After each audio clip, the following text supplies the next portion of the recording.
right here. I'm talking about this right here. You probably don't know it, but your journey through this jungle right here probably shaped your entire existence, the way you view the world, a lot of the choices you've been forced to make, and a lot of the social environment that you've been exposed to. And what I'm referring to is this urban jungle, this cityscape right here. You've probably been shaped into a liberal, okay?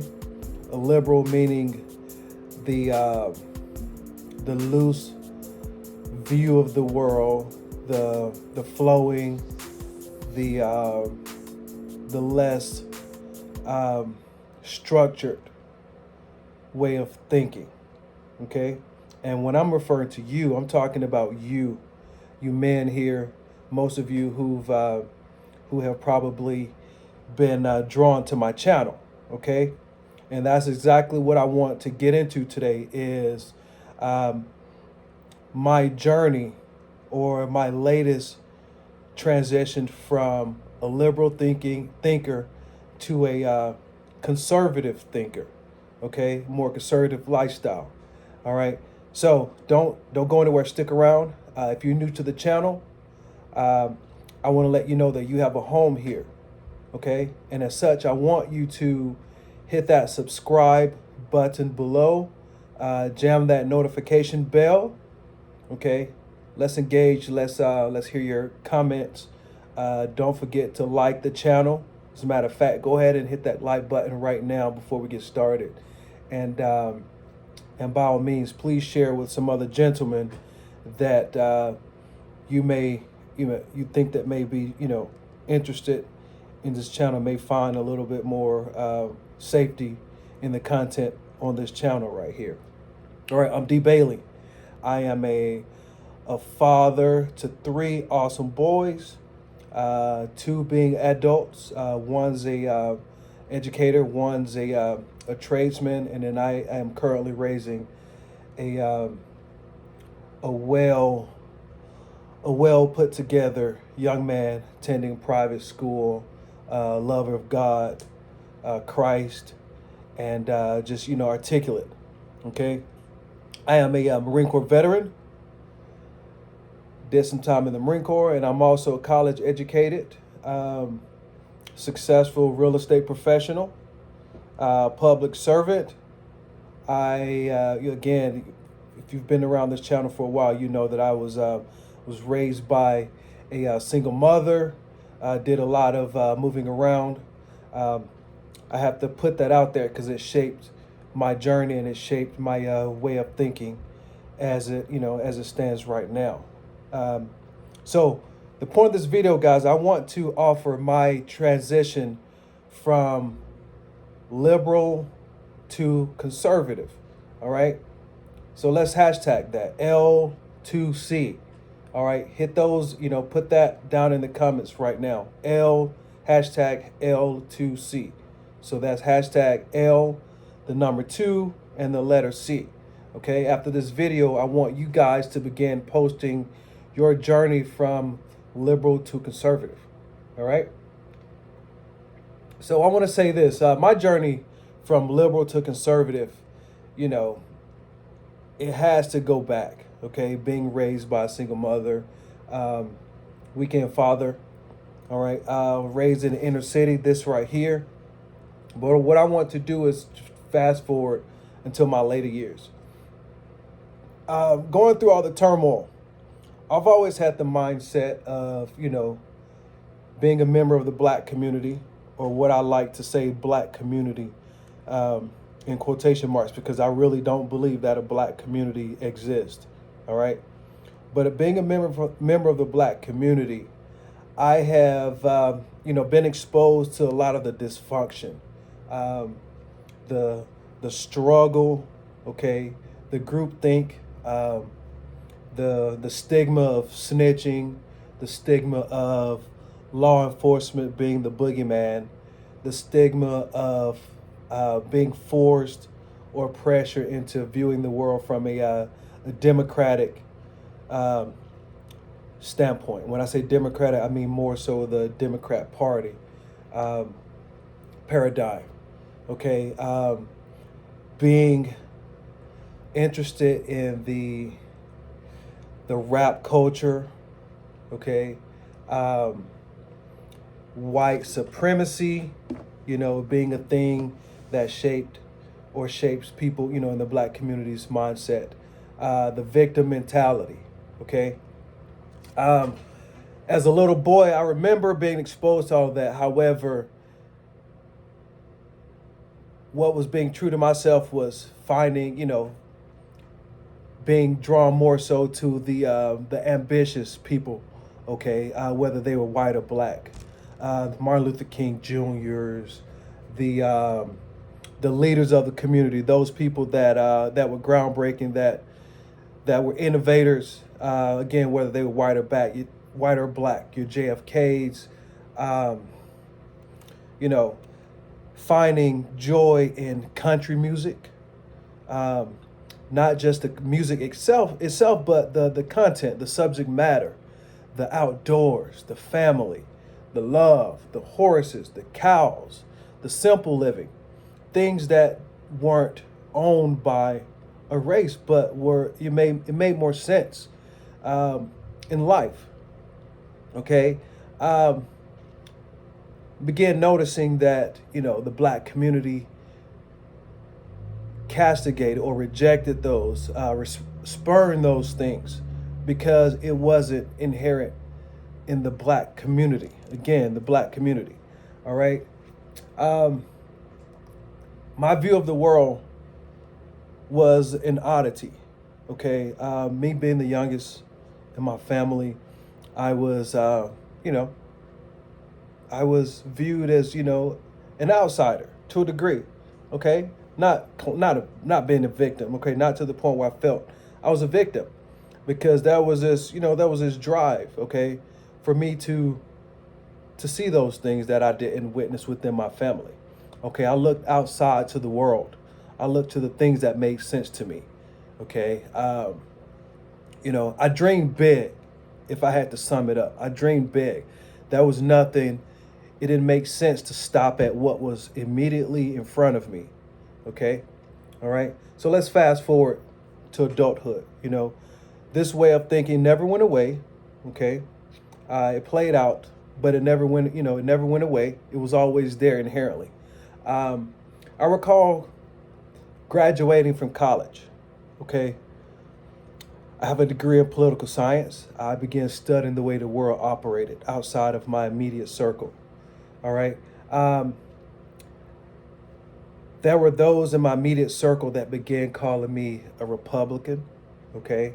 As I began engaging in the community, um, pursuing bigger endeavors, investing in real estate, um, serving in government bodies, International Rescue Committee, Habitat for Humanity, um, working in local voting precincts as, voting assistant manager, poll assistant managers, um, just the way I viewed the world.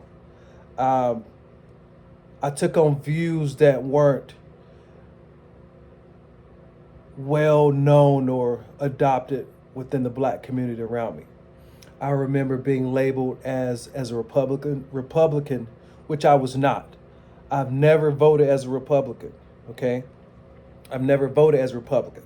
That doesn't mean that I support the Republic. I don't. It doesn't mean that I don't support the Republican Party or candidates that are Republicans. Okay, um, but these were things that I started noticing. My view of the world began growing a little bit more conservative. All right. A lot of you may know this, but if if you grew up in the black community, it's almost like, I imagine a gay person being afraid to come out of the closet or acknowledge their conservative views. Okay. I don't know what that's like, but I can imagine, the pressures of acknowledging that you are a conservative or that you may be a Republican. All right. So life continued, raised, boys from childhood to adulthood, um, went through a divorce, started building my wealth, land, houses, companies. You start noticing the um, the rejection, the you know you no longer feel comfortable. People stop supporting you. People don't invest in your vision. When you know absolutely where you're going, you know where you're headed. You begin taking on. I began taking on a position of leadership, and I started noticing that those within my circle started to drop off. Okay, you drop the stigma or you drop the title of victim. Okay, you start viewing the world from a more self-sufficient, more internal locus control, meaning you have control of your outcome. Okay, um, you begin noticing a lot of the dysfunction, the stigma, the dysfunction, um, the cycle of boys being raised by single mothers. You start noticing that the family is no longer the goal. More so it's feminism, female liberation. Um, Fathers are the bad guys. Strong fathers are the bad guys. When you know inherently that even yourself and the men around you desire family. However, they know where the positive outcome lies, and it's in strong, structured, disciplined family. Okay, so despite all these things, you start noticing that your background was was a result. Your background showed more of that dysfunction. Okay, you start seeing the families with nothing but single moms, grandmother, aunt, daughter, even all the way down to granddaughter. Okay, everyone's having these children out of wedlock. There are no strong families. The men within your family are weak figures. Okay, um, you become a little bit more sympathetic to a lot of the solutions, all the way up until supporting law enforcement. You start noticing that it's a cycle. It doesn't go anywhere. It leads to the same outcome. All right. Um, there was this. I'm a member of a club. Okay, it's more like a male's, cigar lounge, um, gentlemen's club, where a bunch of men, successful, community focused, um, men get together, smoke cigars, and discuss things, discuss the world, and just enjoy each other's company. Um, about a year ago, I remember being in there. Awesome environment. Navy veterans, Marine Corps veterans, mayor, councilmen, business owners, successful in every aspect of the community. All right, retired firefighters and whatnot. If there's anything to be gained, is there. If there's any information that you need, is there. Okay, I remember being there. Okay, um, mind you, just like everything in life, there's always division. No matter how pure it is, there's always division. I would walk in and I noticed that there are two sides, and on each side there's a television. Okay, on one side, I noticed that there was this clique of black men or African Americans from 21 all the way to retirement age, 60s, 70s. On one side, there's again clicked up. There's the white gentleman. Okay, lighter skin. Me, on the other hand, I would go in. I would indulge both sides. I would indulge both sides because there's something in common for me on both sides. There's a military side on both sides. There's the business acumen on both sides for me, both black and white.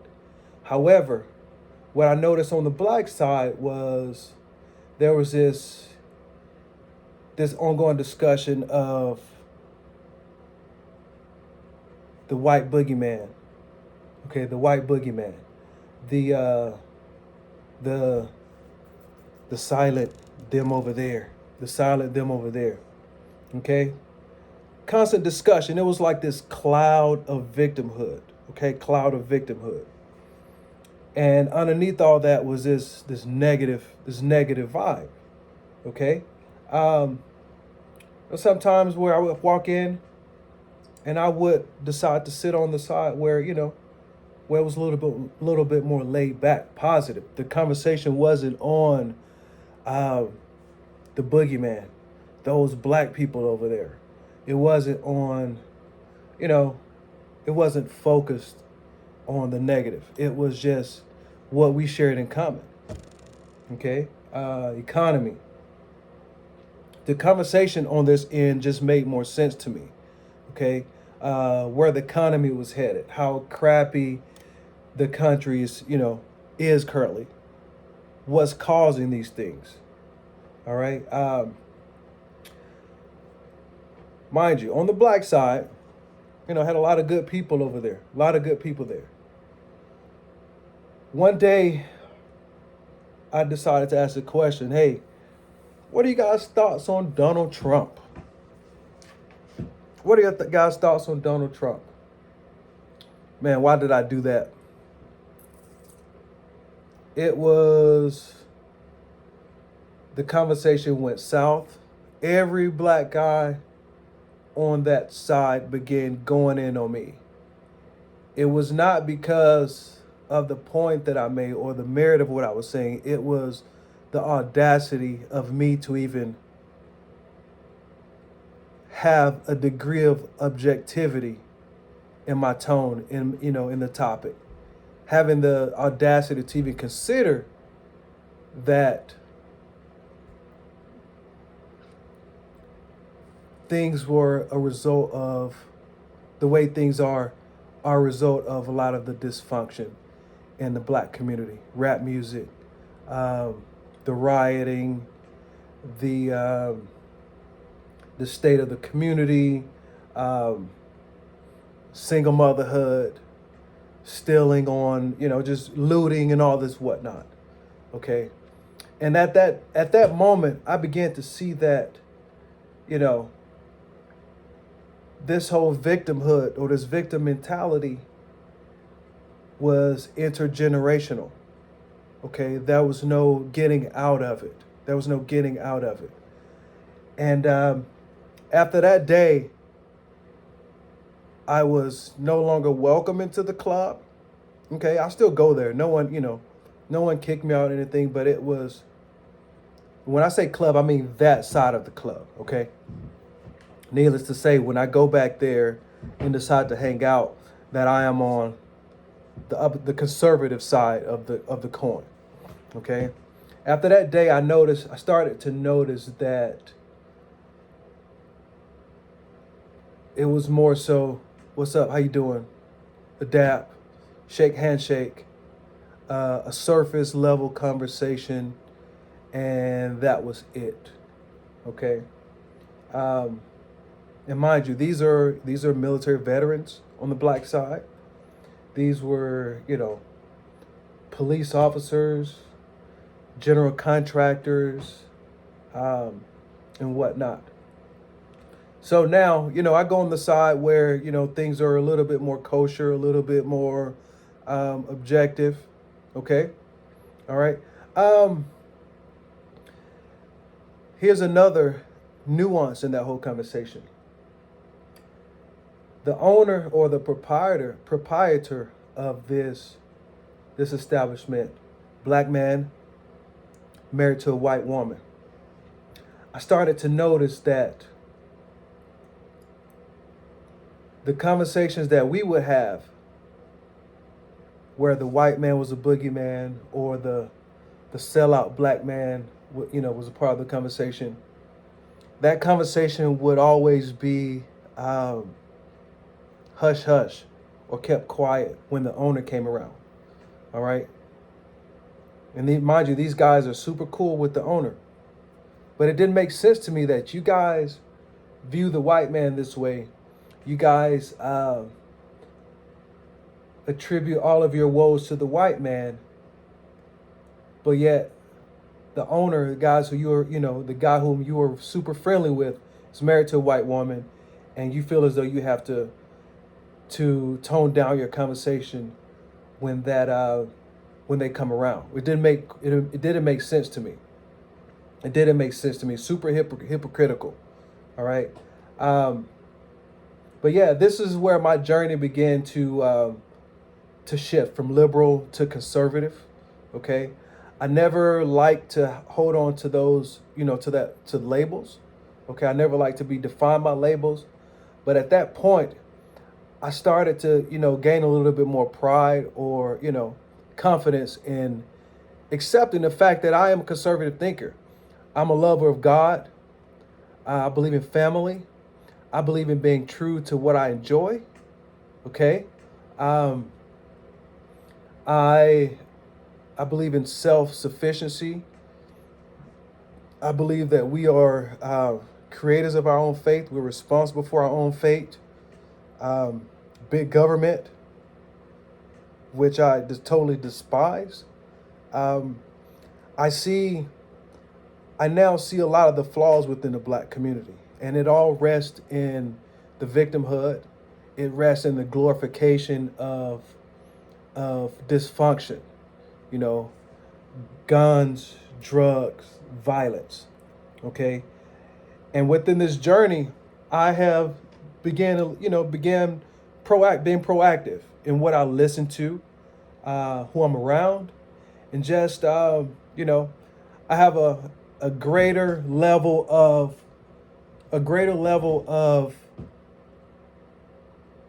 confidence in my journey going forward. It's no longer this weight of, will I fit in, or how are they going to view me? The guys within the black community going to view me.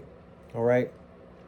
If you share the same journey, if this journey sounds like something that's familiar to you, let's tap in. Let's discuss a little bit further.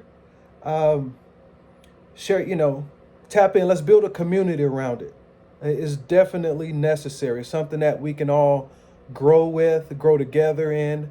And I think that our communities and our family would benefit more so by stepping up and acknowledging that's where we should be. And this is a view that we definitely should be, adopting. Okay.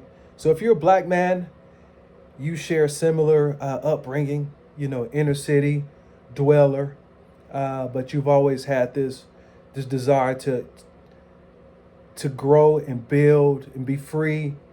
You enjoy outdoors. You believe in family. You believe in autonomy, and you believe that the government is not where it's at. All right, tap in. Let's build this community. And I challenge you to build off of this conversation and share your story. Again, type in the comment box below, hashtag L2C, okay? That's hashtag L2C, liberal to conservative, all right? I challenge you to share your journey, all right? Someone from the next generation, someone who's, struggling with that. Help them out. Let's build some confidence in this discussion. Again, guys, thank you for watching this video. I hope you enjoyed it. D Bailey Speaks. Again, don't forget to subscribe, like, comment, share this video. Thank you guys for tapping in. D Bailey Speaks. I hope that you listen. Peace.